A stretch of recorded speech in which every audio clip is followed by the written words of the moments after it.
जय श्री हरि, जय श्री राम, जय श्रीमन्नारायण, जय श्री राधे, जय वृंदावन धाम, जय भारत भूमि, जय सनातन धर्म। श्रीरंग देशिक गुरु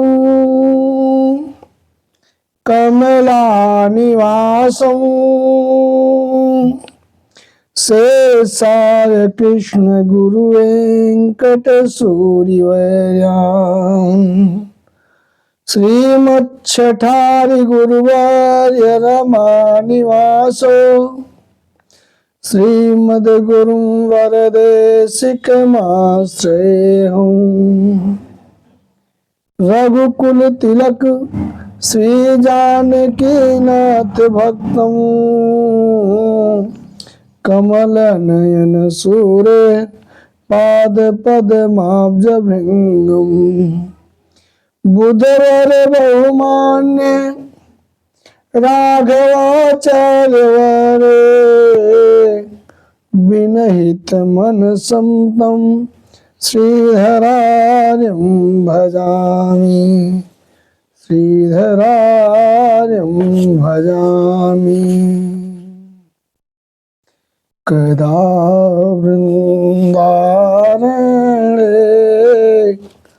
विमल यमुना तीरपुलिने चरन्तं गोविन्दं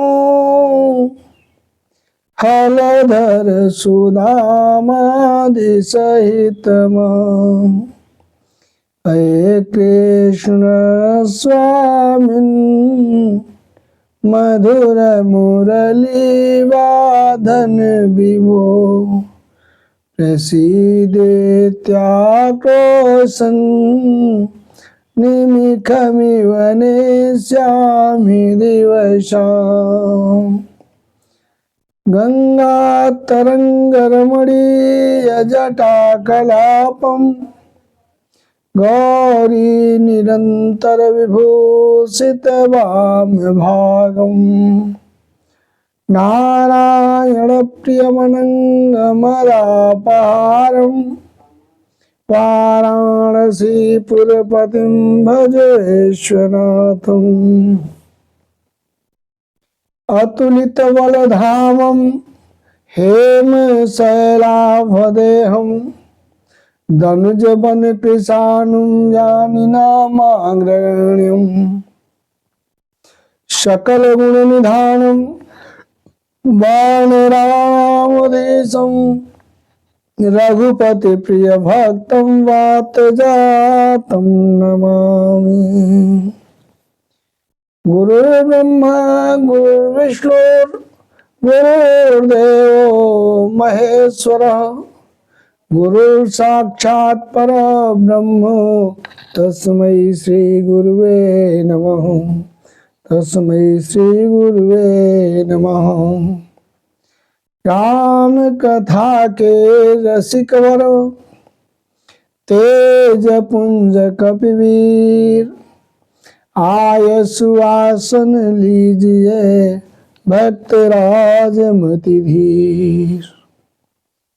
श्रीमद् भागवत कथा शिव व्यास कृत कहूँ कथा अनुसार प्रेम सहित आसन गहूँ आवहूँ पवन कुमार। कलिमल पाप विनाशिनी श्रीमद् भागवत कथा में अम्ब मम हियाय विराज हूँ सुख सारद के संग। बंदो नंद यशोदई रोहिणी सुत बलराम वसुदेव अरुदेव की सत सत बार प्रणाम, सत सत बार प्रणाम। ओम श्री परमात्मे नमः, ओम श्रीमन्नारायणाय नमः, ओम अस्मत् श्री गुरुभ्यो नमः। ओम ओम श्री सीधाय नमः। ओम श्री बलबलाय श्री रामदूताय हनुमते नमः। सर्वप्रथम आप सभी उपस्थितों देवतुल्य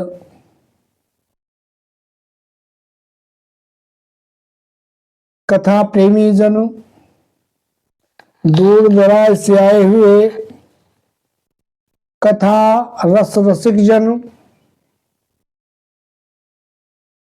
समस्त ग्रामवासी, क्षेत्रवासी, नगरवासी सहित माताएं, बहनें, पिता तुल्य वृद्धजन, युवा बंधु वर्ग, नौनिहाल बच्चों, बेटियों सहित समस्त उपस्थित प्रबुद्ध वर्ग और समस्त भक्तगण,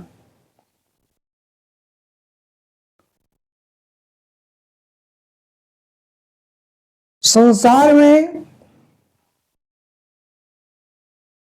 अगर कुछ है तो धर्म है, धर्म के सिवा और कुछ भी नहीं। धर्म की परिभाषा तो व्यापक है, इस जीवा से धर्म की परिभाषा को भाषित नहीं किया जा सकता। अथाह सागर है धर्म, परंतु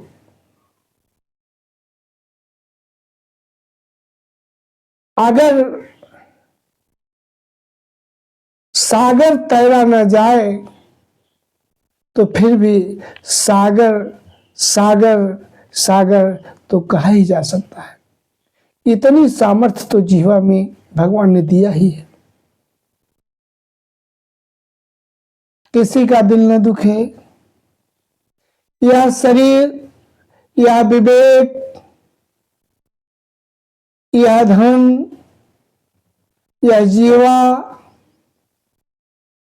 किसी के काम आ जाए, या मेरे विचार किसी के हित में आ जाए, हमारे निस्वार्थ भाव से किसी की सेवा हो जाए हमारे द्वारा, तो यही हमारे लिए सुधर्म है। जितना भी हम कर सकें परोपकार में करें, परहित में करें। किसी के सुख में हम काम आए, अपनी सहभागिता सुनिश्चित करें किसी के सुख के लिए, कल्याण के लिए, यही हमारा धर्म है।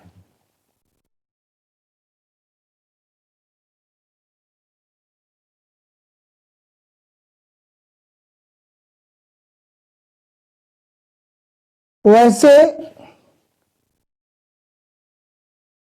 आइए, अगर धर्म की बात चली है तो एक दृष्टांत की तरफ चले। एक राजा थे, उनके 4 पुत्र थे। राजा ने उन चारों पुत्रों को बुलाकर एक दिन कहा, हे मेरे पुत्रों,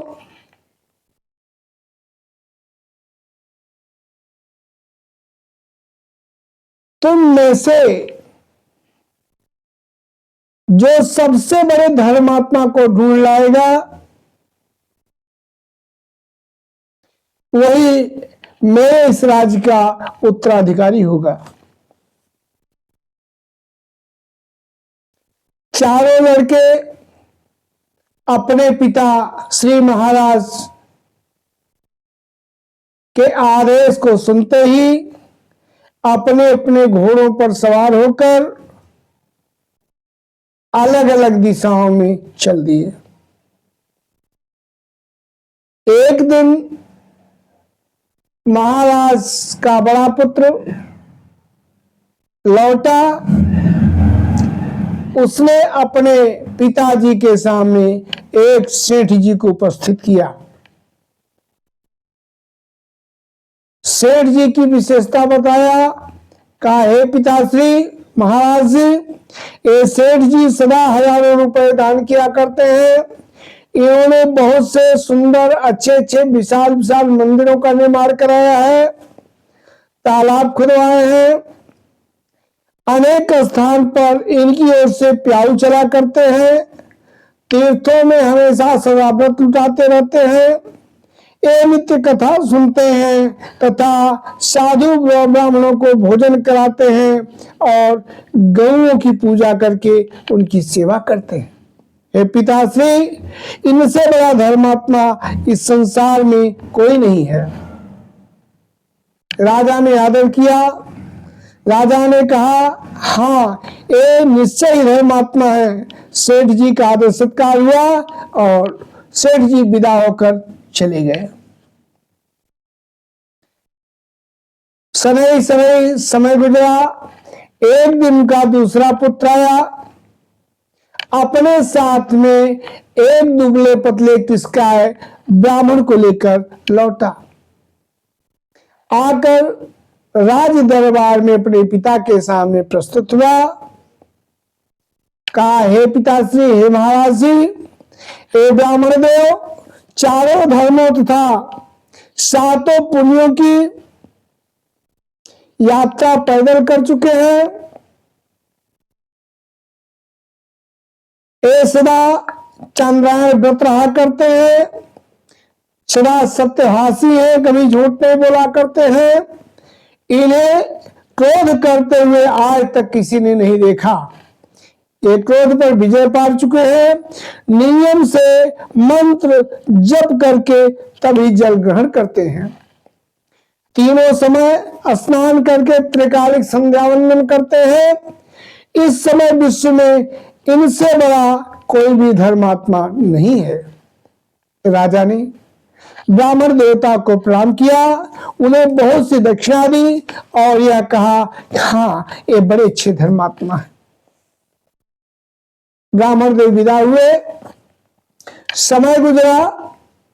कुछ समय के अंतराल तीसरा पुत्र भी अपने साथ एक बाबा जी को साथ लिए हुए अपने पिता महाराज जी के राज दरबार में उपस्थित हुआ। बाबा जी ने आते ही आसन लगाकर नेत्र बंद कर दिए अपने। उनकी बहुत बड़ी बड़ी विशाल जटाएं थी, शरीर में केवल हड्डियां भर जान पड़ती थी। राजकुमार ने बताया कि महाराज, यह बहुत प्रार्थना करने पर, निवेदन करने पर किसी तरह हमारे साथ आपके दरबार में पधारे हैं। यह बहुत बड़े तपस्वी हैं। 7 दिनों में केवल एक बार ही दूध ग्रहण करते हैं। गर्मी में पंचाग्नि तापते हैं, सर्दी में जल में खड़े रहकर सदा पूजा करते हैं, सदा भगवान का ध्यान करते हैं। इनके समान धर्मात्मा की बात सोचना भी कठिन है। महाराज ने महात्मा को दंडवत प्रणाम किया। महात्मा ने आशीर्वाद दिया, बिना कुछ कहे चलते बने। राजा ने कहा, अवश्य ये बहुत बड़े धर्मात्मा है। कुछ दिन फिर व्यतीत हुआ। एक दिन महाराज का छोटा राजकुमार, छोटा पुत्र आया। अपने साथ में एक मैले कपड़े पहने एक देहाती किसान को ले आया। राज दरबार में राजा के सामने उपस्थित किया।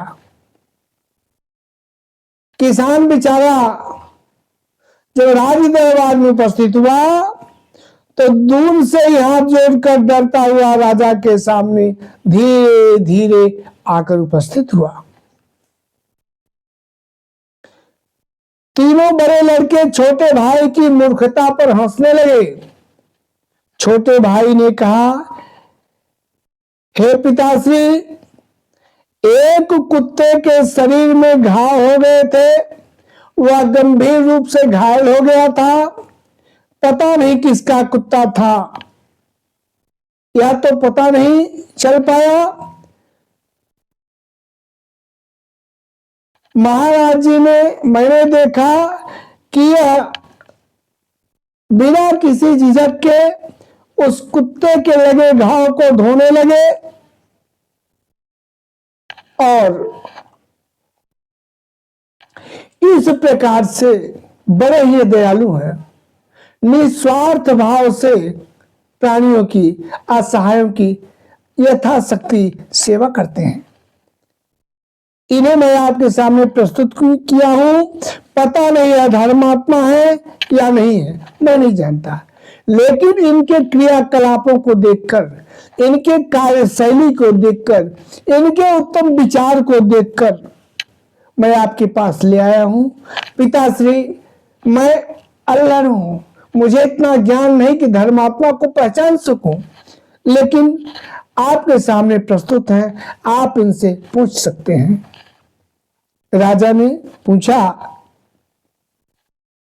क्या आप धर्म करते हैं?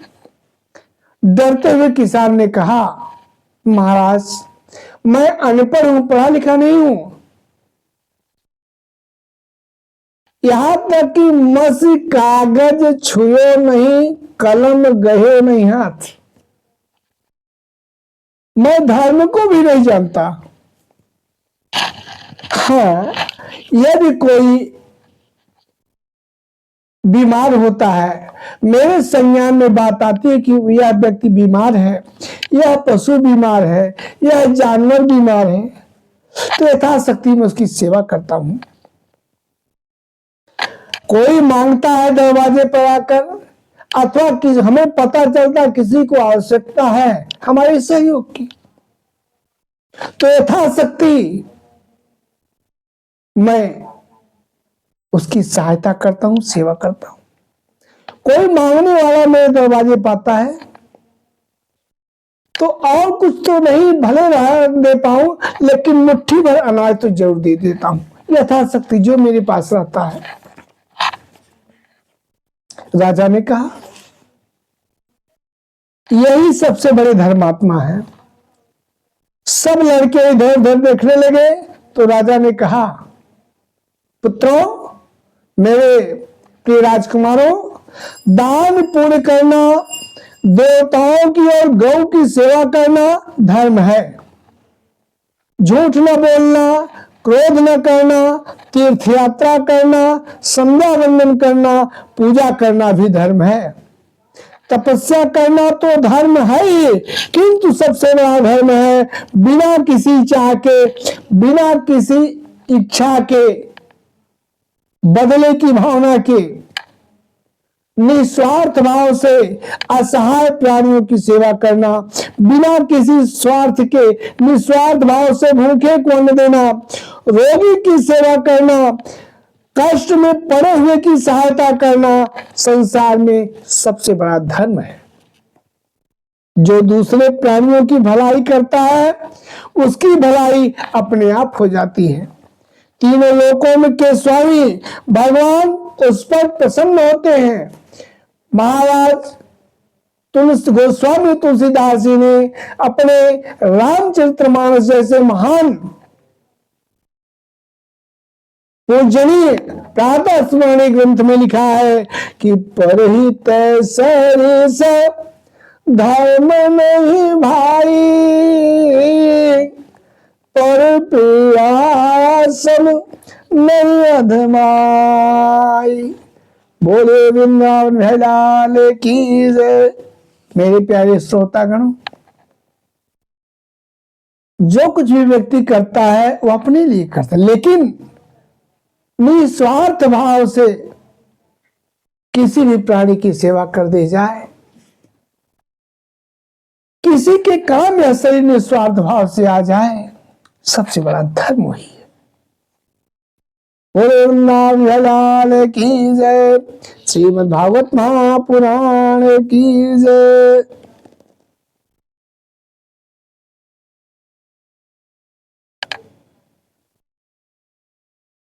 देखिए, इस संसार में अगर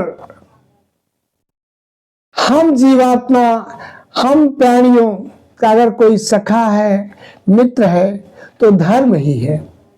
जो धर्म को साथ लेकर चला वह भगवान का प्यारा हुआ, भगवान से प्राप्ति हुई, भगवान कृपा हुई, भगवान का स्नेह हुआ। धर्म किसे कहते हैं? व्यापक, मैंने पहले ही कहा। लेकिन धर्म वही है जो बिना किसी स्वार्थ के, निस्वार्थ भाव से किसी की सेवा की जाए, किसी के कार्य में शरीर आए, वही सबसे बड़ा धर्म, वही धर्म है। धर्म की परिभाषा एक ही है, चाहे कोई भी, चाहे कोई अपना धर्म उल्टे कि हम या धर्म, हम या धर्म, सबकी परिभाषा एक ही है कि परहित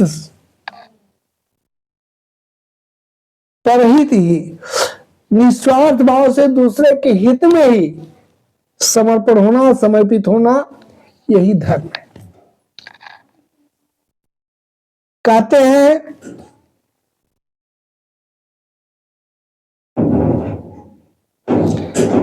सखेति मत्वा प्रसभम यदुक्तम, हे कृष्ण हे यादव हे सखेति, अज्ञानता महिमानं तदेव मया प्रमादात् प्रणयेन वापि। आपकी महिमा को न जानते हुए आप मेरे सखा हैं, ऐसा मानकर भाव से मैंने अज्ञानतावश, प्रमाद व प्रेम से भी हठपूर्वक बिना सोचे समझे हे कृष्ण हे यादव हे सखे, इस प्रकार जो कुछ भी मैंने कहा, हे अच्युत, हंसी जिंदगी में चलते फिरते, सोते जागते, उठते बैठते, खाते पीते समय अकेले या उन सखाओं कुटुंबियों के सामने मेरे द्वारा आपका जो कुछ तिरस्कार हुआ है, अपमान हुआ है मेरे द्वारा या किया गया है, अप्रमेय स्वरूप वह सब आप से मैं क्षमा प्रार्थी हूं, आपसे हम क्षमा मांगता हूं। अर्जुन ने भगवान श्री कृष्ण को कहा। जब भगवान ने अपने दिव्य ज्ञान, स्वरूप ज्ञान को अर्जुन के सामने प्रस्तुत किया, अर्जुन ने कहा, जिसे मैं अब तक मित्र समझता था, सखा समझता था, मानवीय व्यवहार करता था, वो तो ब्रह्म है। हरि राम राम। अर्जुन दुखी हो जाते हैं, मुझसे अपराध हो गया नाना प्रकार, जाने अनजाने में, सखावत में। हरि राम, मुझे क्षमा करें प्रभु। कांपने लगे अर्जुन, हरि राम राम, क्षमा करें, बहुत भूल हुई, मैं आपसे क्षमा प्रार्थी हूं, अब क्या करूं, अपराध तो हो गया। भगवान कहते हैं, मया प्रसन्नेन तव अर्जुनेदं रूपम परम दर्शितमात्मयोगात्, तेजोमयं विश्वमनन्तमाद्यं यन्मे त्वदन्येन दृष्टपूर्णम्। भगवान कहते हैं, हे अर्जुन, मैंने प्रसन्न होकर अपनी सामर्थ्य से मेरा यह अत्यंत श्रेष्ठ तेज स्वरूप, सबका आदि और अंत विश्वरूप मैंने तुझे दिखाया है। अब तक अर्जुन तुम्हारे सिवाय पहले किसी ने मेरा यह स्वरूप नहीं देखा। बोले वृंदावन लाल की जय, राधे सरकार की जय। भगवान कहते हैं, अर्जुन, इस मृत्युलोक में यह विश्वरूप वाला स्वरूप न तो वेदों के पाठ से, न तो यज्ञ अनुष्ठान से, न तो शास्त्रों के अध्ययन से, न तो दान से, न तो उग्र तप से, न मात्र क्रियाओं से तेरे सिवाय और किसी ने अभी तक नहीं देखा। अतः हे अर्जुन, तू डर मत, शांत रूप मेरा यह देखकर तू मेरा सखा है। अब तू प्रसन्नचित होकर तू मेरे इस चतुर्भुज रूप को अच्छी तरह से देख ले। बोले वृंदावन की जय। ऐसे मेरे प्रभु हैं जिस पर रिझ जाते हैं, प्रसन्न हो जाते हैं, अपना सब कुछ न्यौछावर कर देते हैं। बस आप बढ़े तो आगे, सखावत प्रेम तो करें उनसे, कुछ न करें सखावत प्रेम ही कर लें। क्या जाता है आपका? ऐसे दयालु कृपालु करुणा कर प्रभु को छोड़कर भी अगर हम आप इधर उधर भटकते हैं, माया प्रपंच में लगे रहते हैं, तो भैया नरक होना निश्चित है और इसी संसार में भटकते रहेंगे। इसलिए अभी भी समय है, जाग जाइए, उठिए, प्रभु से प्रेम के नाम का संकीर्तन कीजिए, उनका नाम लीजिए, अपने आप को उन पर समर्पित कीजिए। कहते हैं एक क्षण निर्देशम व्यक्तम पर्युपासते सर्वत्र गम चिंत्यम च कूटस्थ न चलन ध्रुवम। भगवान ने यहाँ ब्रह्म के जो लक्षण बताए हैं, अचिंत्य, कूटस्थ, अचल, अक्षर, अव्यक्त, वही लक्षण जीवात्मा की भी बताए हैं। कोई भेद नहीं, जैसे ब्रह्म वैसे जीवात्मा। जीव और ब्रह्म दोनों एक ही स्वरूप से हैं। पूछेंगे भाई जीव क्या? बस आप ही जीवात्मा है। जो हम सभी बैठे हैं सभी जीवात्माएं ही हैं, लेकिन अपने आप पहचान नहीं पाते क्योंकि माया का आवरण पड़ा हुआ है। इस शरीर को, पंच भौतिक शरीर को हम खुद मान लेते कि यही हम हैं। नहीं, ये नहीं है आप साक्षात ब्रह्म के अंश हैं।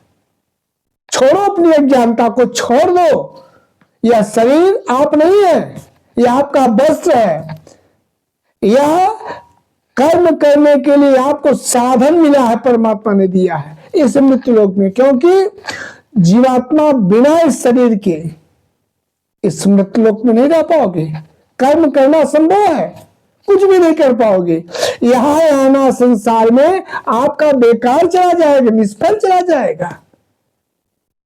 परमात्मा भी, क्योंकि परमात्मा भी जब इस संसार में लीला करने के लिए आते हैं, कर्म करने के लिए आते हैं, हम लोगों को धर्म का निर्देश देने के लिए आते हैं, तो उन्हें भी यह शरीर धारण करना पड़ता है और अपनी इच्छा से शरीर धारण कर लेते हैं।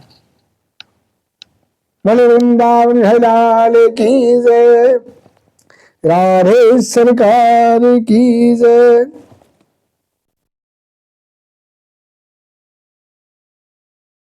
कहते हैं देह के संबंध से जीव परवश हो जाता है, देह का संबंध न होने से जीव ब्रह्म है। इसके लिए आसान, सबसे आसान तरीका, अगर यह रास्ता अपना ले तो आपको बोध हो जाएगा, ज्ञान हो जाएगा कि हम क्या हैं, किस हेतु आए हैं, आने का हमारे कारण क्या है। सिया राम में सब जग जानी, करूं प्रणाम जोर जुग पानी। अपने औरों का भेद मिट जाए कि हम यह है वह है, नहीं, यह भेद मिटाना पड़ेगा। यह भेद तभी मिटेगा जब आप अपने आप को पहचानिएगा। देखिएगा आगे, आकर 4,84,000 जाति जीव जल थल नभवासी,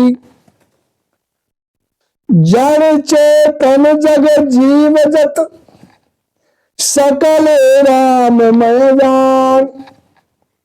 बंदों सबके पद कमल सदा जोर जुग पान। देव धनुज नर नाग खग पेत पितर गंधा बंदौ किन्नर रजनी चर कृपा करो अवसर। या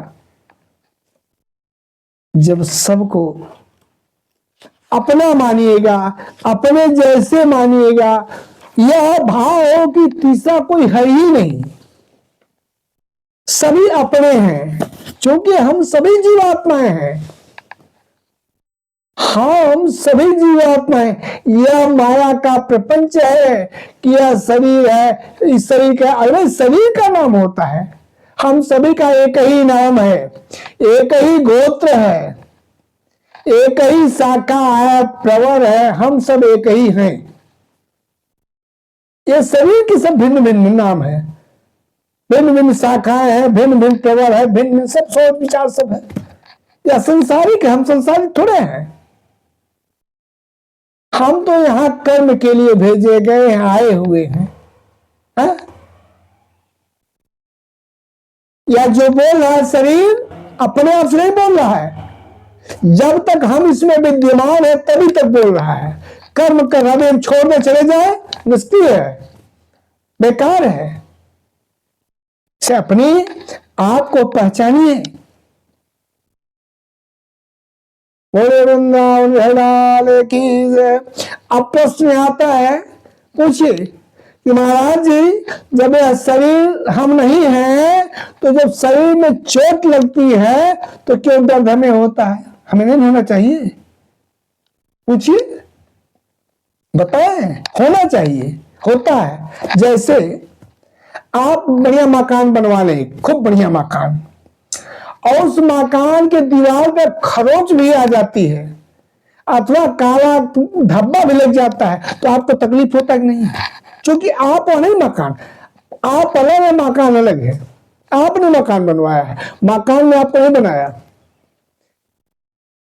आप चाहे लाखों मकान इसे तैयार कर सकते हैं, लेकिन वह मकान आपको तैयार नहीं कर सकता।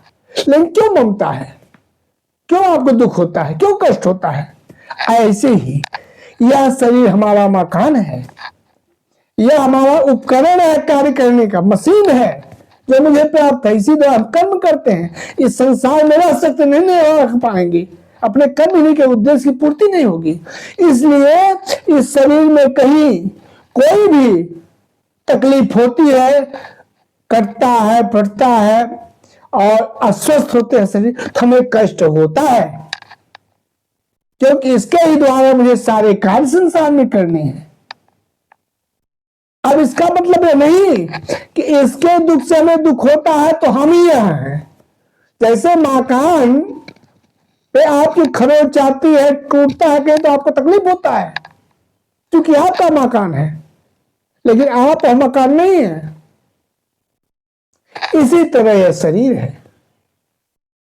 लाल की जय, राधे सरकार की जय। अगर अब भी समझ में ना आया हो तो कहीं, इतने सरलता से समझाने पर भी अगर समझ में ना आया हो तो आप लोग बोल सकते हैं, कमेंट कर सकते हैं। इसलिए जिस दिन अपने आप को पहचान हो जाएगी, ईश्वर की प्यारी हो जाए, भगवान के प्रिय हो जाएगा, यह संसार आपके चरणों में सर्वस्व लुटा देगा, समर्पित हो जाएगा, दास हो जाएगा। जिसने जिसने भी अपने आप को पहचाना वह इस संसार में पूजा गया, उसकी पूजा हुई, वह भगवान का प्रिय बना।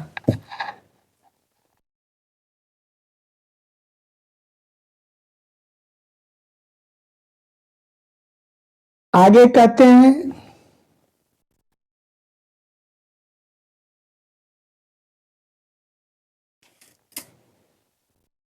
यहां तक कि उपनिषद में है कि शरीर को रथ कहा गया है, शरीर को आत्मा का रथ कहा गया है, और जीवात्मा को रथी यानी सवार, रथी कहा गया है। इंद्रियों को घोड़े कहा गया है, और मन को लगाम कहा गया है। बुद्धि को सारथी कहा गया जो रथ को हाँकता है? लेकिन जीवात्मा को न रथ कहा गया है, न घोड़े कहा गया, न लगाम कहा गया, न सारथी कहा गया। वो तो रथ ही है, बैठ के चलता उस पे। कहते बुद्धिम तू सारथिम विद्धि, कठोपनिषद में है कि रथ घोड़े लगाम तो राजभवन के बाहर ही छूट जाते हैं भैया। रथ घोड़े लगाम तो राजभवन के बाहर ही छूट जाते हैं। राजभवन के भीतर रनिवास तक कौन जाता? खाली सारथी जाता है रनिवास तक। और फिर अकेले रनिवास के भीतर कौन जाता है? सारथी जाता है। ऐसे हम जीवात्मा हैं, ऐसे जीवात्मा हैं। यह शरीर, यह विवेक, यह इंद्रियां, यह मन कब तक है? कब तक है? जब तक कि हम इसे छोड़ नहीं रहे हैं। जिस दिन चलेंगे छोड़ के, यह यही कहीं रह जाएगा, हमारे साथ नहीं जाएगा। क्यों नहीं जाएगा? क्योंकि हमारा है ही नहीं है, इसका क्षेत्र ही यहीं तक है। वहां हम अकेले जाएंगे, अकेले आए हैं, अकेले जाएंगे। या यही मिला है, यही रहेगा। की जाए। फिर भी आप लोग अपनी आंखों से दिखते हैं, रोज देखते हैं, लेकिन फिर भी माया का ऐसा आवरण है। और आप लोग कभी चाहते ही नहीं है कि असलियत को हम जाने, अपने आप को पहचाने। फुर्सत ही नहीं आपको। हम आप मकड़ी के जाल में मकड़ी की तरह हैं। यही संसार पे, संसार में रमते रहते, पिसते रहते हैं। इसीलिए बार बार जन्म होता है, बार बार मृत्यु होती है। और यहां जब तक जीवित रहते हैं, नाना प्रकार प्रपंच से दुखी रहते हैं, व्यथित रहते हैं। बोलिए वृंदावन लाल की जय, राधे सरकार की जय। श्री सुखदेव जी महाराज कहते हैं, राजन परीक्षित,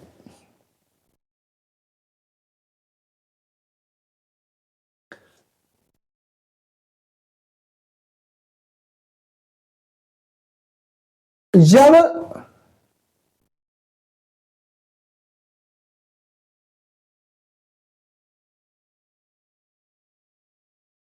गोकुल के हवाओं को, यमुना के जल को, गोकुल की धूल को, गोकुल के वृक्षों को, लताओं को,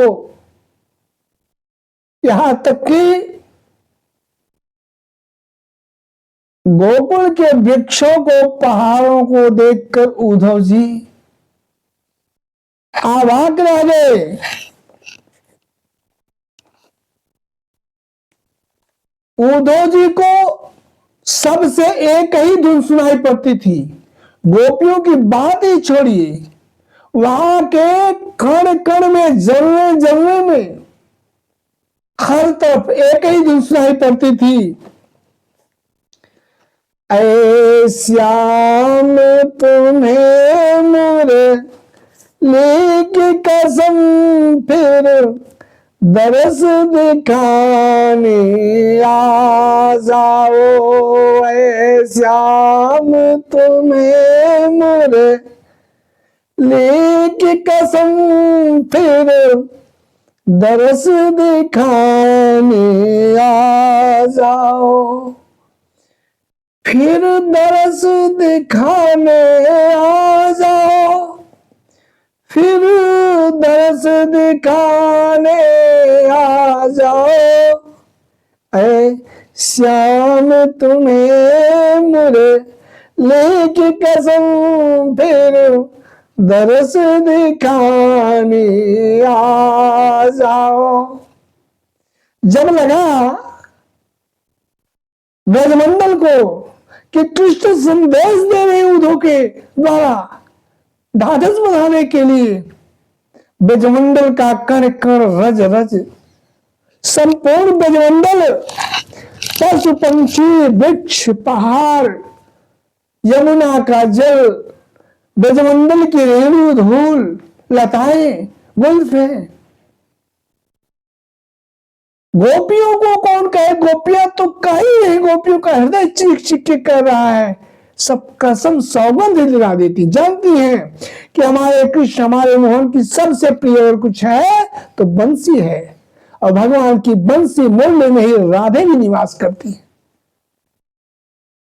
इसलिए सबसे प्रिय वस्तु को, शिव को सब सौगंध दिलाते हैं कि श्याम तुम्हें मुरली की कसम फिर दरस दिखाने आ जाओ। करता है याद सारा जान। उद्धव जी देख रहे हैं कि सारा ब्रजमंडल याद कर रहा है भगवान कृष्ण को, पलके बिछा के इंतजार कर रहा है कृष्ण का। करता है याद सारा जाओ प्रभु सोए हो कहाँ। करता है याद सारा जाओ प्रभु सोए हो कहाँ। आ जाओ प्रभु सोए हो कहाँ, आ जाओ प्रभु सोए हो कहाँ। मुरली की मीठी तानों को तुम फिर से सुनाने आ जाओ। ऐ श्याम तुम्हें मुरली की कसम फिर दरस दिखाने आ जाओ। एक गऊ में तुम्हें पुकार रहे हो, एक गऊ में तुम्हें पुकार रहे, आने की बाट निहार रही। गऊ में तुम्हें पुकार रही, आने की बाट निहार रही। दुष्टों के प्रभु आप थे तो नाना प्रकार के उपद्रव हुआ करते थे इस ब्रजमंडल में, ब्रजभूमि में। उन दुष्टों से कौन हम लोगों की रक्षा करेगा। हे श्याम सुंदर ख्याल करो, आ जाओ। दुष्टों के चंगुल से हमको रे श्याम बचाने आ जाओ। ऐ श्याम तुम्हें मुरली की कसम फिर दरस दिखाने आ जाओ। लाखों को तुमने तारा था, पूरा ब्रजमंडल कहता भगवान अरे मान लीजिए हमसे कोई अपराध हुआ, हम ब्रजवानों से कोई अपराध हुआ, तो क्या हमारे अलावा कोई अपराधी नहीं था। सब पुण्यात्मा ही थे, जिनको जिनको आपने तारा है, जिनके जिनके आप सहारा बने हैं, जिनको आपने हृदय से लगाया है। लाखों को तुमने तारा था, भव सागर पार उतारा था। लाखों को प्रभु तुमने तारा था, भव सागर पार उतारा था, हमको भी तारो ऐ मोहन, हमको भी तारो ऐ मोहन, कष्टों को मिटाने आ जाओ। ऐ श्याम तुम्हें मुरली की कसम, फिर दर्श दिखाने आ जाओ।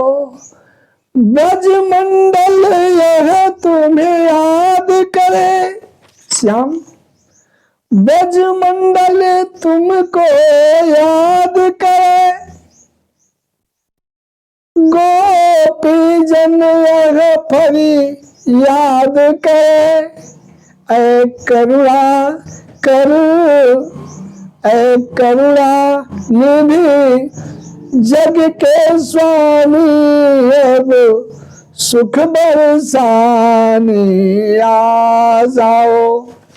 ऐ श्याम तुम्हें मुरली की कसम, फिर दर्श दिखाने आ जाओ। बोले वृंदावन लाल की जय, राधे सरकार की जय, ब्रज भूमि की जय, उद्धव जी महात्मा की जय। अब क्या था, कहते हैं सुखदेव जी महाराज कहते हैं, परीक्षित राजन, वंदे नंद ब्रज स्त्रियां पादरेणुं भिक्षसा,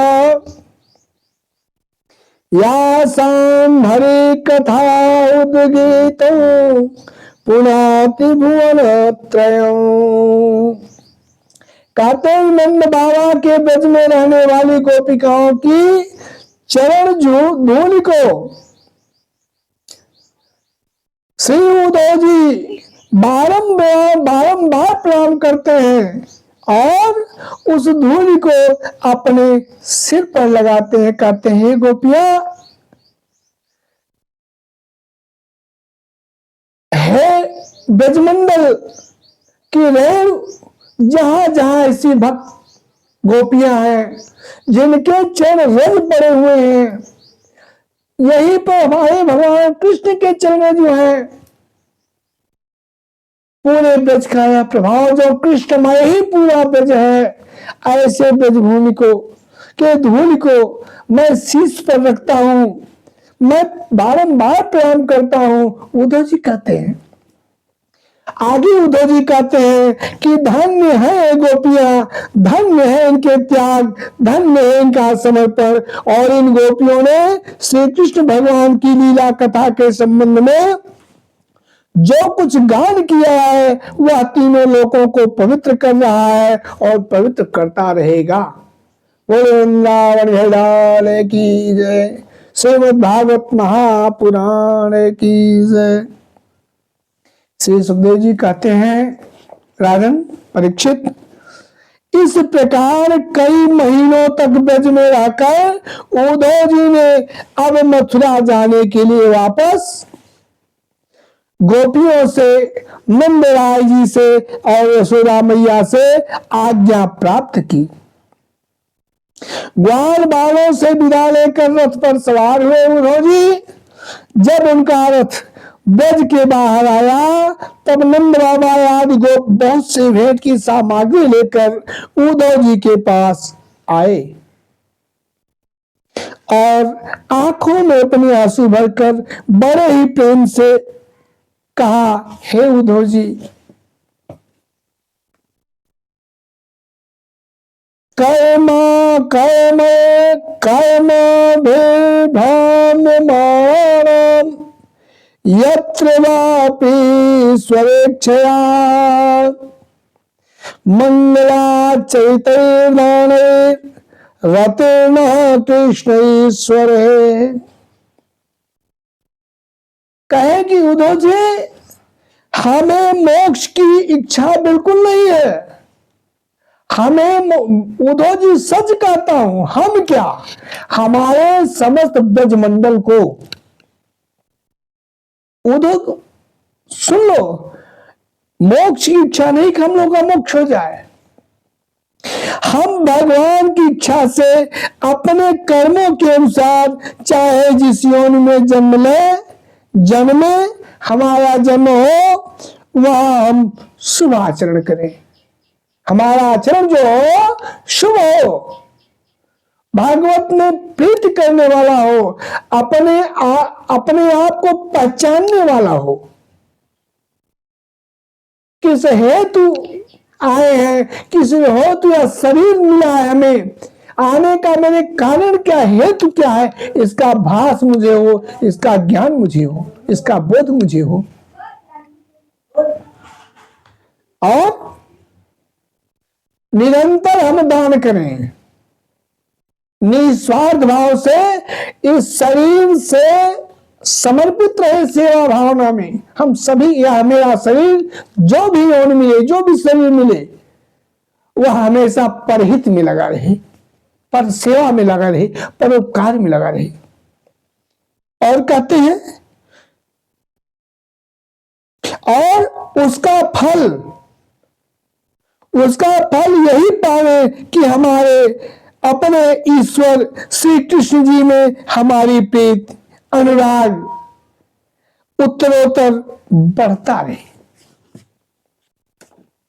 उद्धव जी आगे कहते हैं, समस्त ब्रजवासी, उद्धव जी भगवान श्री कृष्ण के द्वारा सुरक्षित मथुरापुरी में आप जाएं और कृष्ण से हम लोगों का यथोचित प्रणाम और आशीर्वाद स्नेह कह दीजिएगा।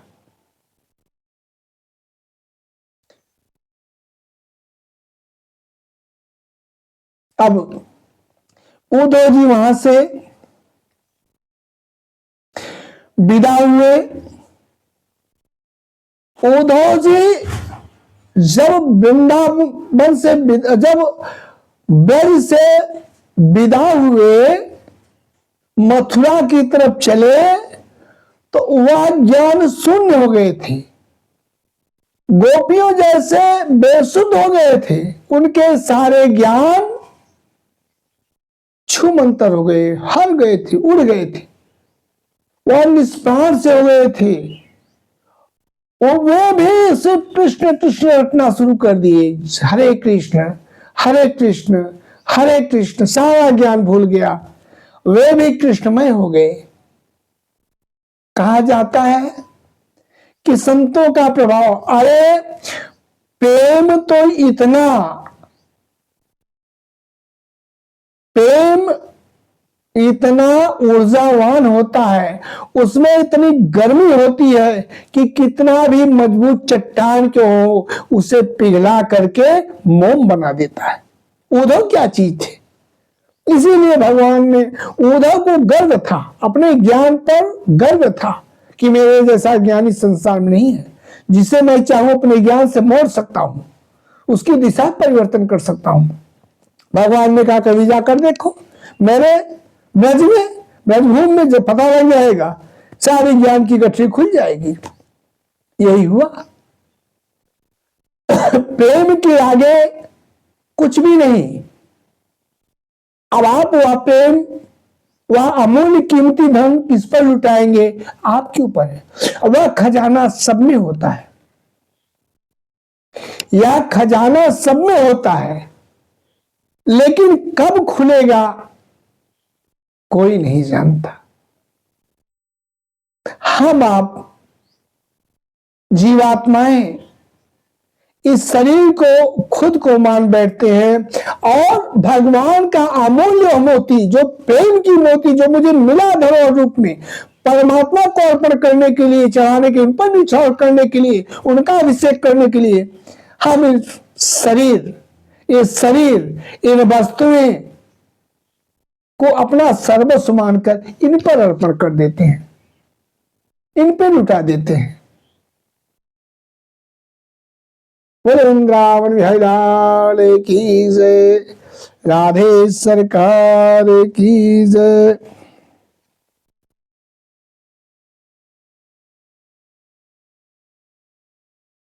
उद्धव जी किसी तरह से बेसुध भाव में, अस्त व्यस्त अवस्था में, उनको यहां तक पता नहीं हम क्या पहने हैं, किस अवस्था में है, कैसे हैं, कहां जा रहे हैं। रथ के घोड़े सधे हुए थे, भगवान की कृपा थी। उद्धव जी मथुरा पहुंचे। वहां पहुंचकर उन्होंने भगवान श्री ठाकुर जी को प्रणाम किया।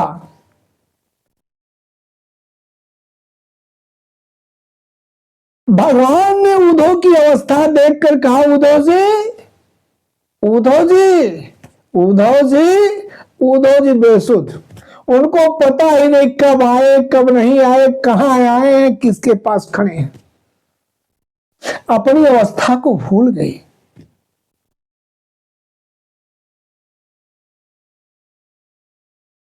भगवान ने उद्धव जी को झकझोरा। ब्रजवासियों के प्रेममयी भक्ति का प्रवाह जैसा उद्धव जी ने देखा, होश आने पर, चेतना जागृत होने पर भगवान श्री ठाकुर जी से, मेरे प्यारे कान्हा से कह सुनाया। नंद बाबा आदि के भेंटों की जो सामग्रियां थी भगवान कृष्ण को दिए। भगवान श्री कृष्ण के सामने नतमस्तक लज्जित हो गए, कहे प्रभु मेरी अज्ञानता को क्षमा कीजिएगा। सच है कि आपके ब्रजमंडल में प्रेम के सामने सब थोथा है, सब झूठा, सब बेकार है। कोई कितना भी नास्तिक क्यों न हो, कठोर कितना भी क्यों न हो, दुराचारी कितना भी क्यों न हो, पाखंडी कितना भी क्यों न हो, पापी कितना भी क्यों न हो, लेकिन एक बार अगर आपके ब्रजमंडल में चला जाएगा, वहां की रेण अगर एक उसके मस्तक पे पड़ जाएगी, प्रभु आपका वह कृपा पात्री हो जाएगा, आपका वह भक्त हो जाएगी, आपकी कृपा उस पर बरसने लगेगी। धन्य गोपियां, धन्य है ब्रजमंडल, वहां की हवाएं, वहां की कणकण, वहां की लताएं, वृक्ष, जल, वाणी, वायु, वहां के वातावरण, गोपियां, नंदराय आई को क्या कहना, वहां की गैयों का क्या कहना, जहां के पेड़ों के पत्तों पत्तों से और धरती के कण कण से कृष्ण कृष्ण कृष्ण, राधे राधे स्वयं निरंतर निकलता रहता है।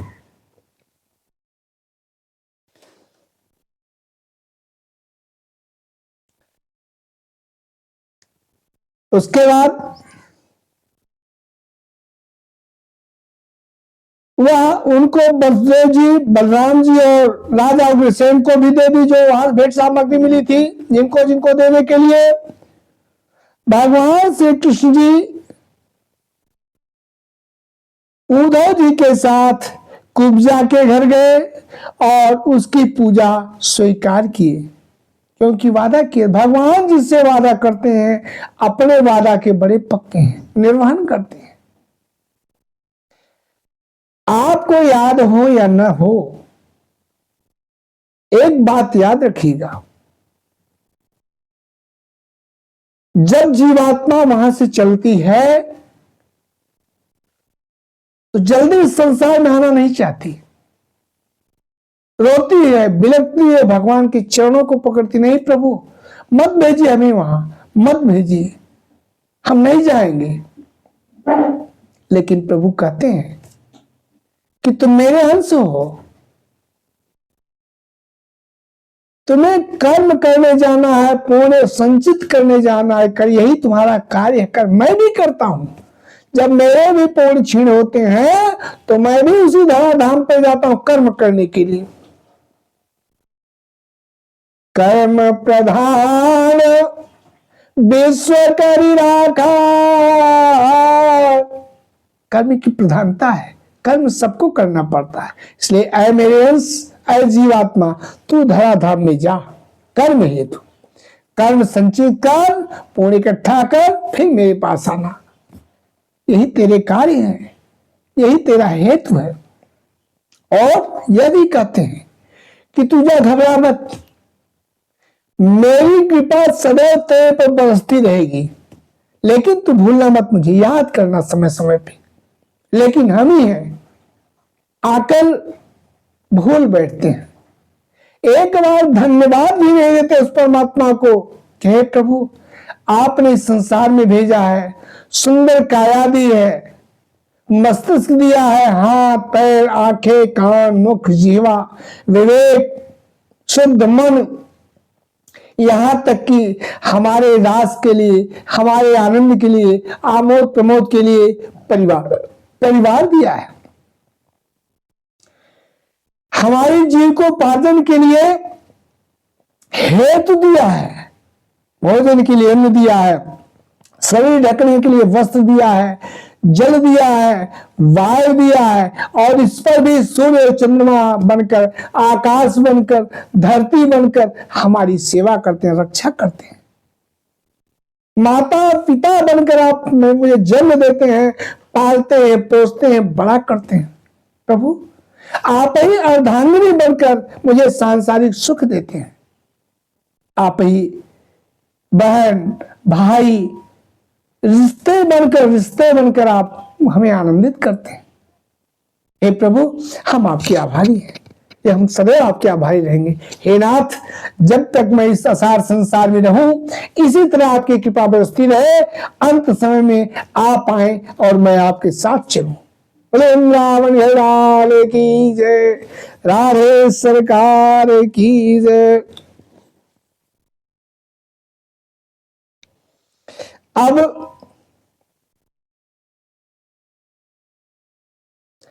जब कुब्जा के घर गए, कुब्जा की प्रार्थना स्वीकार कर ली, पूजा स्वीकार किए, फिर एक दिन भगवान श्री कृष्ण जी बलराम जी उद्धव के साथ अक्रूर जी के घर पे गए।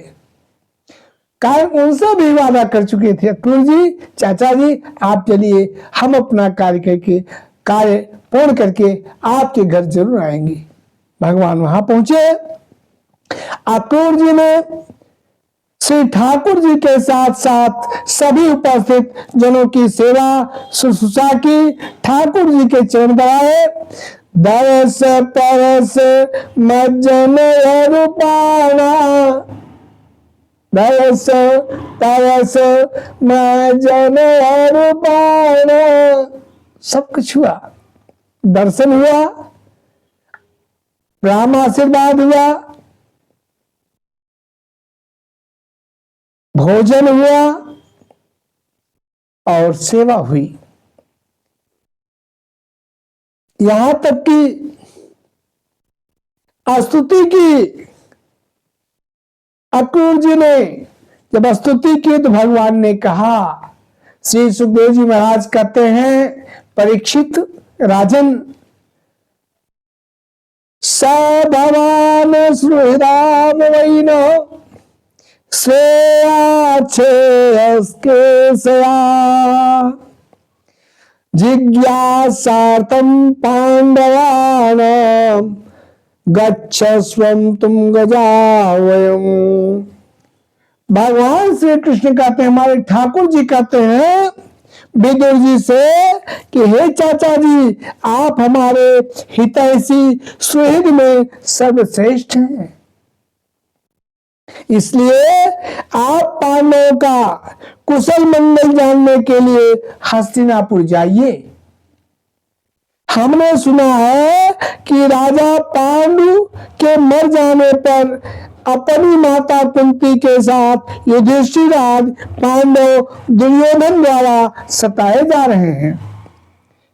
धृतराष्ट्र ने अपनी राजधानी हस्तिनापुर में ले आए हैं और वे वहीं रहते हैं, इसलिए आप वहां जाइए और ज्ञात कीजिए कि उनकी स्थिति अच्छी है या बुरी है। आपके द्वारा उनका समाचार जानकर मैं लूंगा कि मैं शहीदों के सुख हेतु अब क्या करूं, उनके हित में क्या किया जाए, क्या करना है मुझे। अक्रूर जी हस्तिनापुर आ गए। भगवान के कहने पर सभी से मिले। जब वे कुंती के घर आए तब वो अपने भाई के पास जा बैठी। अक्रूर जी कुंती के भाई थे ना, जा बैठी। जब वे कुंती के घर आए तब वह अपने भाई के पास जा बैठी। अक्रूर जी को देखकर मायके की याद आ गई कुंती को, और नेत्रों से कुंती के आंसू झरने लगे। जैसे मालूम हुआ कि सावन भादों की बदली छा गई। अनायास ही आंखें बरस पड़ी अक्रूर जी को देखकर। बोली, हे मेरे प्यारे भाई, क्या कभी मेरे माँ बाप, भाई बहन, भतीजे, हमारे कुल की स्त्रियां, मैके की और मेरी सखी सहेलियां क्या मेरी कभी याद करती हैं? उन्हें कभी मेरी याद आती है? मैंने सुना है कि हमारे भतीजे भगवान श्री कृष्ण और बलराम जी बड़े भक्त वत्सल हैं, शरणागत हैं, शरण में आए हुए की रक्षा करते हैं।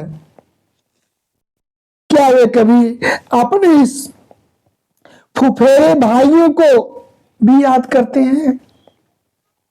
मैं शत्रुओं से के बीच में घिर चुकी हूं, शोकाकुल हो रही हूं, दुखी हूं। हे अक्रूर जी, मैं एक हिरणी के समान इन कौरव भेड़ियों के बीच में घिर गई हूं। मेरे बच्चे बिना बाप के हो गए हैं, असहाय हैं, निरीह हैं। इनकी रक्षा करने वाला कोई नहीं संसार में।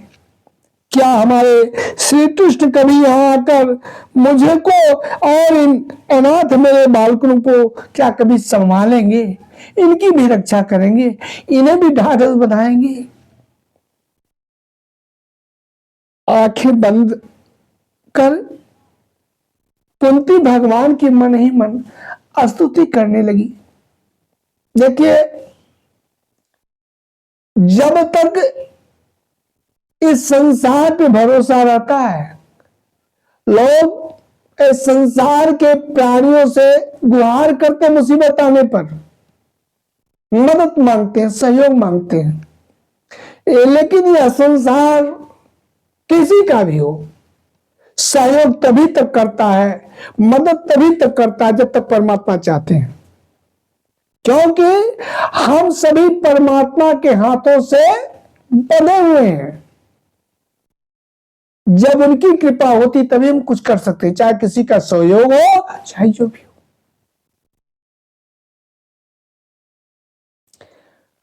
जान रही कुंती कि परमात्मा के सिवाय संसार में मेरा कोई नहीं है। भगवान की आंखें बंद की, दोनों स्तुति करने लगी। सामने अक्रूर जी बैठे हुए हैं। कुंती दोनों हाथों से हथेली बनाकर, अंजलि बनाकर, गदगद कर से आंखों से झरझर आंसू बह रहे हैं, स्तुति कर रही हैं।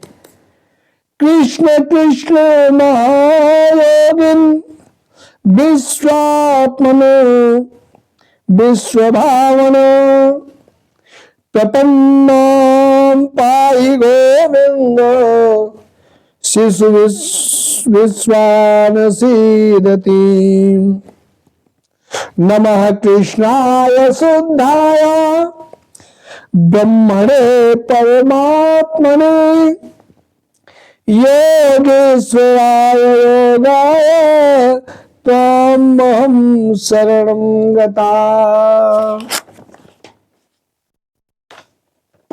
कहती हैं, हे श्री कृष्ण, हे गोविंद, हे माधव, हे नटनागर, हे माखन चोर, अपने बच्चों के साथ दुख पर दुख भोग रही हूं, झेल रही हूं। हे मुरारी, हे बंसी वाले, तुम्हारी शरण में मैं आई हूं, मेरी रक्षा करो, मेरी बच्चों की रक्षा करो। हे कान्हा, तेरे अलावा मेरा इस संसार में कोई नहीं है, मैं तुम्हारे शरणागत हूं। हे कृष्ण, मुझे उबार लो, मुझे बचा लो, मेरे इन बच्चों को बचा लो। इस प्रकार से भगवान श्री कृष्ण का स्मरण करके फपक फपक कर कुंती रोने लगी।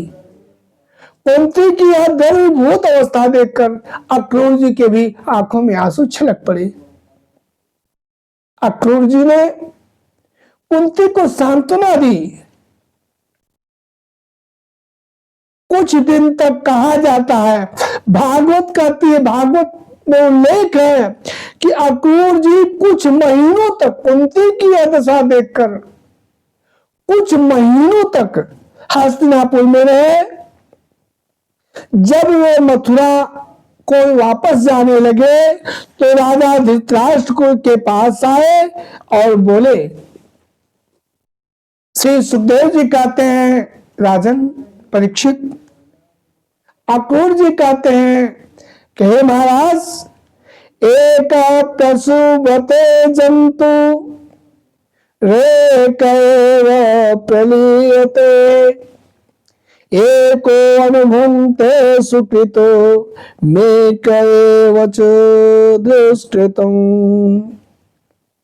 अक्रूर जी ने कहा, महाराज हस्तिनापुर नरेश धृतराष्ट्र जी, जीव अकेला ही पैदा होता है और अकेला ही इस शरीर को त्याग कर चला जाता है।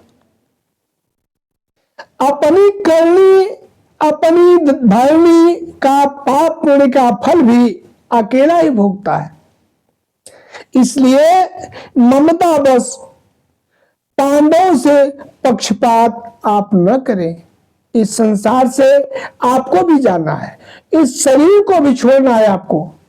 न यह पुत्र काम आएगा, न पत्नी, न तुम्हारा माया, जो माया ग्रसित है परिवार से, न यह काम आएगी। काम आएगा तो धर्म, निष्पक्ष भाव से संसार में रहना, सब पे हमेशा दया का भाव रखना, सब पे सहानुभूति रखना और धर्म का आचरण करना। राजन, समभाव से उन्हें भी अपना पुत्र माने। इसलिए ममता बस पांडवों से पक्षपात न करें, पांडव पुत्रों से। जैसे आपका दुर्योधन आदि पुत्र हैं, उसी प्रकार से युधिष्ठिर सहित पांचों भाई हैं।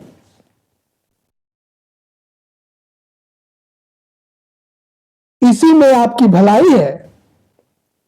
जब इस प्रकार से अक्रूर जी ने धृतराष्ट्र से कहा तो धृतराष्ट्र बोलते हैं अक्रूर जी से, कहते हैं, हे अक्रूर जी, ईश्वर से विधिं को विधुनोत्यम यथा पुमान, भूमे भावावतारायो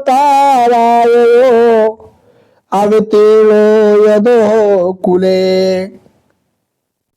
धृतराष्ट्र कहते हैं, क्रूर जी, आप मेरे भले की बात कर रहे हैं, परंतु मुझमें बातें जो भी आप कर रहे हैं, इन बातों से मैं संतुष्ट नहीं हो रहा हूं, मुझे तृप्ति नहीं मिल रही है। सुना है कि भगवान पृथ्वी का भार उतारने के लिए यदुकुल में जन्म ग्रहण किए हैं, जन्म लिए अवतीर्ण हुए हैं। ऐसा कौन पुरुष है जो उनके विधान में उलट फेर कर सकता है? उनकी जैसी इच्छा होगी वही होगा। इस प्रकार अक्रूर जी धृतराष्ट्र का अभिप्राय जानकर, हेतु जानकर कि आप भगवान पे छोड़ रहे हैं, जबकि हस्तिनापुर के राजा हैं, इनका धर्म बनता है कि जैसे इनके अपने पुत्र हैं वैसे पांडव भी इनके पुत्र हैं। चूंकि इस समय धराधाम पर पांडव नहीं है, इन्हें पक्षपात नहीं करना चाहिए। अगर पक्षपात करते हैं तो अधर्मी है, पापी है, यह राजा की योग्य नहीं है।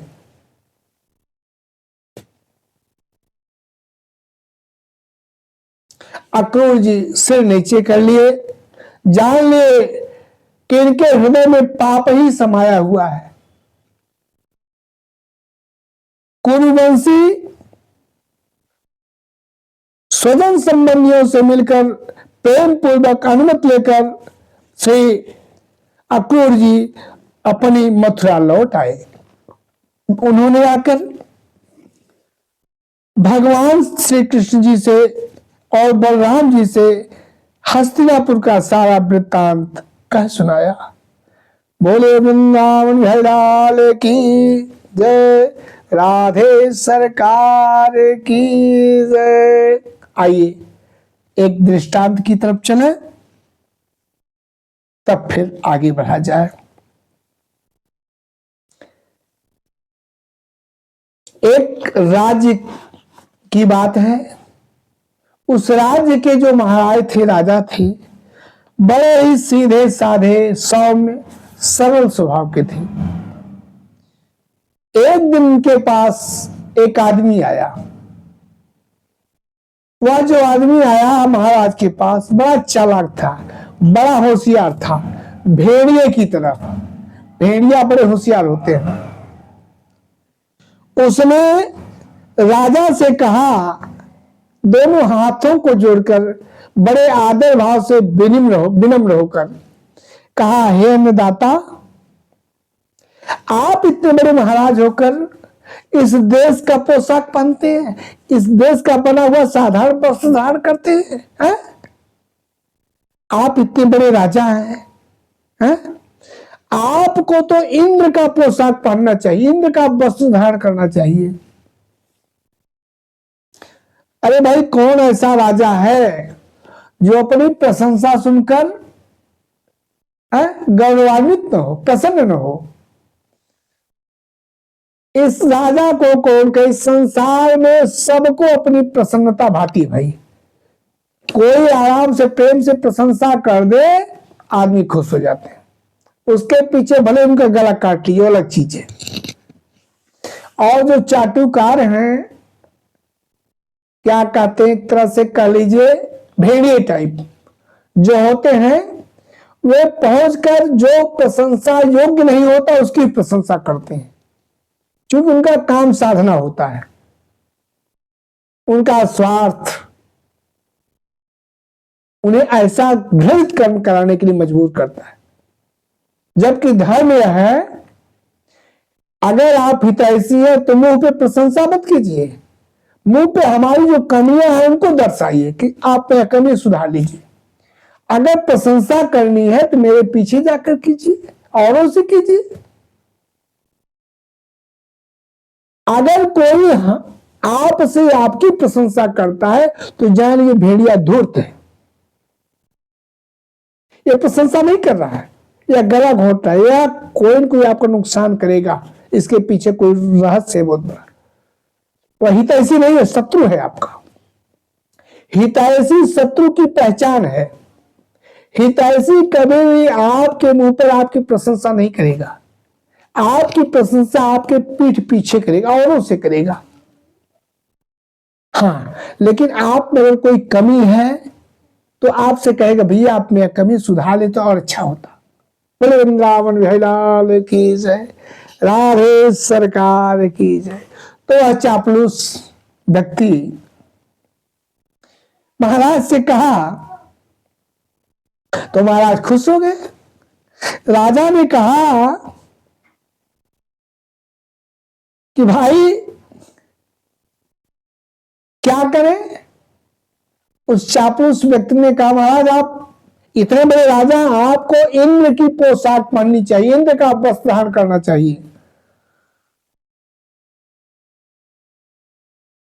राजा कहे कि इंद्र की पोशाक? राजा को आश्चर्य हुआ कि भाई इंद्र की पोशाक?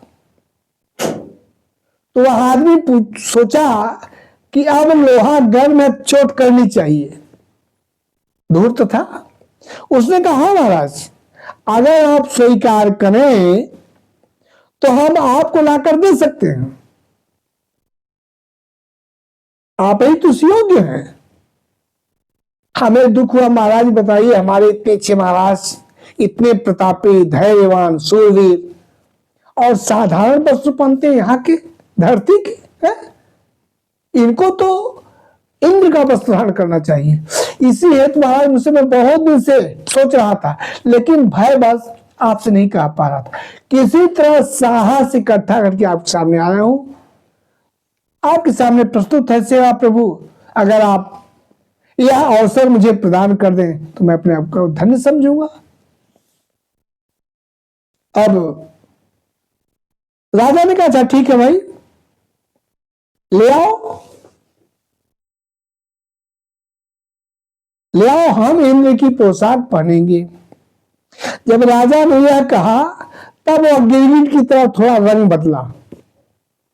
गिरगिट की तरह, जानते गिरगिट रंग बदलता समय से, वह रंग बदला। कहा महाराज ठीक तो है, हम तो ले ही आएंगे, लेकिन इसके बदले कम से कम आपको पहले अग्रिम 1,00,000 की राशि देनी पड़ेगी, क्योंकि ऐसे आए महाराज व्यवस्था करना पड़ता ना आएगा, तो पहले 1,00,000 रुपए मुझे दे दीजिए, मैं ला कर दे दूंगा। उसके बाद जब मैं ले आऊंगा आपको देने लगूंगा तो शेष आप दे दीजिएगा मुझे। यानी अभी बाकी, अभी उसका दाम नहीं बताया। यह कहा कि 1,00,000 रुपए पहले आप अग्रिम भुगतान कर दें मुझे, और जब मैं लाकर दे दूंगा तो शेष राशि आप मुझे दीजिएगा। भाई राजा राजा होते हैं, उनका ठीक है भाई। उन्होंने मंत्री को कहा और मंत्री ने आदेश पारित किया, 1,00,000 रुपए उस व्यक्ति को दे दिया गया। और क्या हुआ, दूसरे दिन वह आदमी एक बहुत बढ़िया चमचमाता हुआ बक्सा लेकर आया, संदूक, संदूक जानते हैं आप लोग ना, हाँ संदूक लेकर आया और सभा के बीच में रख दिया।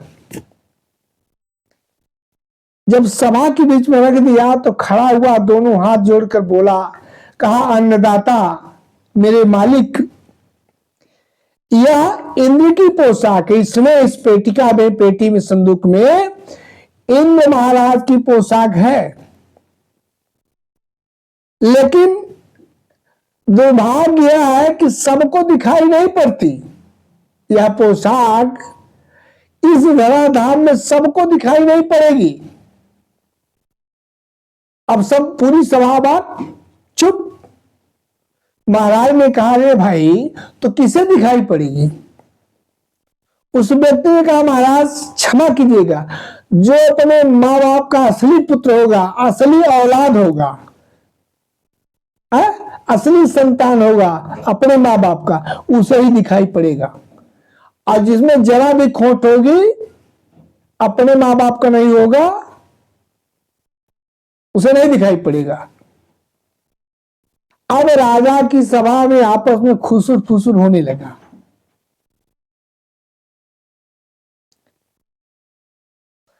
सभा में खुसुर फुसुर होने लगा कि भाई बड़ा गड़बड़ है। तो उसने कहा महाराज अगर आपका आदेश हो तो आप अपने शरीर का एक एक वस्त्र निकालिए और हम पहनाते जाएंगे। तो महाराज ने कहा ठीक है भाई, बोलो पहले क्या? तो कहा पहले महाराज आप ऐसा करें, अपना ताज उतार दें। ताज उतार दिए। इसने कहा कि लीजिए महाराज ताज आप पहन लीजिए, जबकि झूठा था, उस पेटी में कुछ नहीं था, न ताज न वस्त्र, कुछ नहीं। अब समस्या है कौन यह कहे कि मुझे कुछ नहीं दिखाई पड़ रहा है।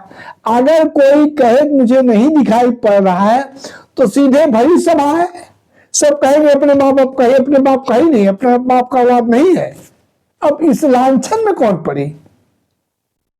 सब चुप, राजा भी चुप। अब कैसे कहें कि भाई तुम्हारा ताज फाज मुझे नहीं दिखाई पड़ा, कहाँ है ताज? वह कहे महाराज ताज दिखाई तो देख ले, ताज है ना, बहुत बढ़िया है ना, हाँ। सारी सभा करे हाँ बहुत बढ़िया ताज है, इंद्र महाराज का ताज, महाराज धारण कीजिए। महाराज को सब हाथ ले गया, पहुंचा दिया। था तो कुछ रहे तो मैं पिन्हाए। अब कहा महाराज अपना दुपट्टा सिर से उतारिए। इंद्र महाराज दुपट्टा पिन्हाए। राजा ने दुपट्टा दे दिया, किनारे फेंक दिया। अब उसमें हाथ डाला, कहा महाराज लीजिए दुपट्टा लीजिए, दुपट्टा दे दिया, खाली वैसे। अब सब देख रहे हाँ में हाँ, सब मिला, पूरी सभा राजा से हाँ हाँ हाँ हाँ कर रहे हैं। ऐसे करते एक एक करके सारा कपड़ा पहना दिया। अंत में कहा महाराज धोती उतार दीजिए। महाराज धोती उतार दिए, किनारे फेंक दिया। कहा लीजिए महाराज धोती पहनिए, इंद्र की धोती। अब कैसे महाराज कहेंगे मैं धोती नहीं कैसे क्या पहनू? कहे महाराज पहले हाँ हाँ पहन, पूरी सब हाँ हाँ महाराज पहन लिए। महाराज जो अंदर में वो भी निकाल दीजिए, जो अंदर पहने हैं वस्त्र धोती के नीचे वो भी निकाल दीजिए, दूसरा इंद्र महाराज का पहनाइए, वो भी निकाल दिए। महाराज निर्वस्त्र हो गए, बिना वस्त्र, नीचे आधा अंग नीचे का खुला, निर्वस्त्र, एक भी वस्त्र नहीं। अब व्यक्ति धूर्त में बोला महाराज अब आप इंद्र दिखाई पड़ रहे हैं सबको धारण के लिए। पूरी सभा के यहाँ महाराज की जय, महाराज की जय, महाराज की जय। महाराज इंद्र बन गए, महाराज इंद्र बन गए। यही करते करते संध्या और चली, सभा विराम हुई। हुआ कल फिर आप लोग आए, आज की सभा का ही विराम दिया जाता है। महाराज ऐसे आधा वैसे नंग निरंग, वस्तु तो कुछ था ही नहीं, पूरा और शरीर नंग में अवधूत, नंगे बेचारे। जब गोधूली संध्या हुई तो नीच दरबार से महल में गए। अब जब रानी देखी, कही अरे महाराज ये क्या, आप भांग तो कहीं नहीं खा लिए हैं, हा? आप राजा होकर नंगे घूम रहे, बताइए एक सूत आपके शरीर पर नहीं है, अवधूत बने हैं। राजा ने बड़ा तेज डांटा, चुप, तू मेरे राज से निकल जा। अब रानी सुन कि मेरे राजा क्या हो गया, नंग दिनंग अवधूत बने, कपड़ा भी वस्त्र भी इनके ऊपर है, निंगे है पूरा बदन और डांट रहे मुझे। वो हाथ जोड़ी कि महाराज आखिर मुझसे गलती क्या हो गई, आप क्यों मुझसे नाराज मेरे ऊपर? राजा ने कहा तुम्हें दिखाई नहीं पड़ता मैं इंद्र का वस्त्र धारण किए हूं, अगर तुम्हें नहीं दिखाई पड़ता बोलो। रानी ने कहा महाराज हमें तो कुछ नहीं दिखाई पड़ रहा है, सिर्फ आपका नंगा शरीर दिखाई पड़ रहा है। राजा ने कहा तुम अपने माँ बाप की नहीं हो, इसलिए तुम मेरे राज्य से निकल जाओ। रानी चुप। रानी ने कहा हे अन्नदाता, हे मेरे पति परमेश्वर, हे मेरे सुहाग, आप भले ही इंद्र की पोशाक पहनिए, मैं मानती हूं आप इंद्र की पोशाक पहन लीजिए, लेकिन कम से कम धोती तो अपने देश की पहनी है। वृंदावन की जय, राधा रानी की जय, श्रीमद् भागवत महापुराण की जय। भैया अगर धूर्तों के हाथ में फंस जाओगे, अपनी प्रशंसा सुनकर धूर्त के हाथ में फंसे तो ऐसे ही नंग हो जाना पड़ेगा।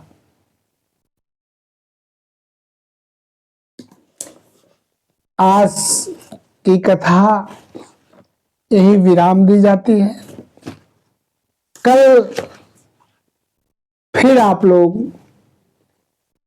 यथा समय अपने दैनिक कार्यों को संपन्न करते हुए कथा श्रवण हेतु सादर आमंत्रित हैं।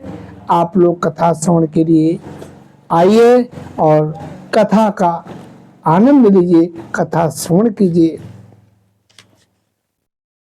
कथा चलत वैकुंठ विगत निसाधुनिकान, देव सभी आसन चलो सुनो वीर हनुमान।